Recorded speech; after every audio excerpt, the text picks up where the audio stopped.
Welcome to your 25th LilyPond music engraving tutorial. This will be the final video that I'll be making for this playlist. I think this is a good stopping point for the beginner tutorials and the perfect time to begin looking at some of the more advanced topics.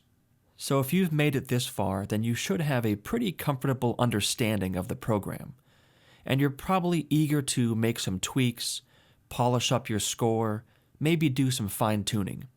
If so, then you're ready for the next level. That's what this new playlist will be all about. We'll take a more in-depth look at contexts and engravers. This includes modifying, adding, and removing properties. Some examples that you'll learn about are things like free time or no meter, hidden bar lines, changing the type of note heads, custom graphics, stuff like that. Also, we'll learn more about how voices work. Then we'll focus on how to prevent object collisions. Towards the end of the playlist, we'll be spending a lot of time learning how tweaks work. There will be quite a few videos on tweaks.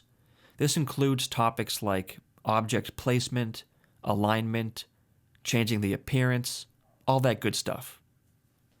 Some of the projects that we'll be working on in this next playlist will include a string quartet, woodwind quintet, a small piece for chamber orchestra, and our final project will be a full wind ensemble piece with parts, all formatted. And finally, at the very end of the playlist, we'll look at how to compile and create songbooks. Now this is where LilyPond really shines. If you have a project where you need a uniform layout of songs or pieces in a book format, there's really no other program that comes close. What I'm going to cover in this video is something that one of my subscribers had requested. She wanted to know how to set up a solo piano template. I know I haven't really talked much about the piano instrument. It is handled a little different, but it's pretty straightforward. So here's how our score looks. You'll see I've got my version statement, which is 2.18, so if you haven't upgraded to the most recent stable version yet, I highly recommend you do it. It's a great update.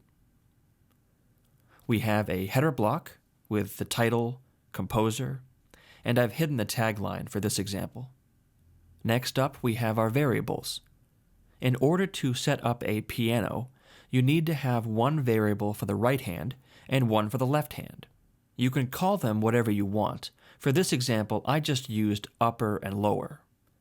Basically, you would input all the information for each hand, all the music.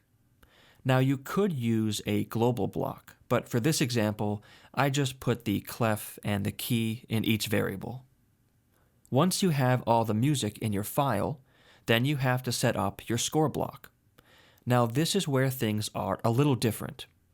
So to use a piano, you still use the new command. However, you want to use the piano staff instead of just staff. And make sure that P and S are uppercase. Now within the piano staff itself, you're going to have two new staves, one for each of the variables. So think of it as a container.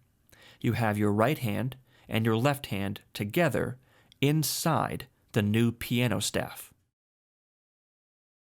That's it. That's the basic template you need for a solo piano piece. You've reached the end of this beginner tutorial series. I hope these videos helped you get a better understanding of how the program works, and I hope you'll join me in the next playlist. If you find the content here on my channel to be helpful, please consider subscribing. Thanks for watching, and I'll see you next time.